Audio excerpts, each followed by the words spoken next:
L'atelier concernait la gestion de la propriété intellectuelle des chercheurs globetrotters. Donc les chercheurs globetrotters, ce sont des chercheurs qui travaillent au sein d'une première organisation, qui partent dans une autre organisation, que ce soit un laboratoire différent, une UMR différente, dans un autre établissement, une autre université, parfois dans une entreprise.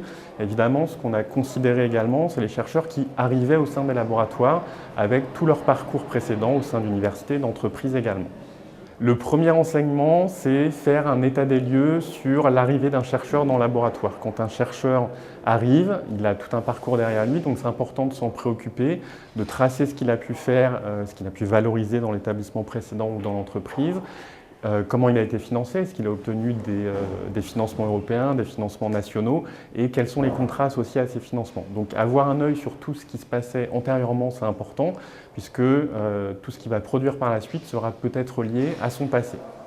Un deuxième enseignement, c'est l'importance de gérer et de suivre les contrats, puisque tout ça, que ce soit les financements, que ce soit la recherche, il y a des contrats derrière, donc s'en préoccuper et creuser et en avoir connaissance, c'est évidemment essentiel pour le suivi. Ensuite, les participants ont aussi noté des difficultés sur des sujets comme le traitement du savoir-faire, le suivi de l'information. Le savoir-faire, c'est une information tellement labile que quand un chercheur part avec son savoir-faire, c'est toujours difficile à gérer. Donc dans ces situations-là, c'est impératif, et c'est le troisième enseignement, d'être absolument pragmatique et de traiter les enjeux. Donc un établissement ne doit pas systématiquement dire « je veux avoir toute l'API sur ce projet-là, sur ce qui va en découler », mais en tout cas avoir une position qui soit intelligente, voire collaborative avec l'organisation précédente ou l'organisation dans laquelle le chercheur va partir.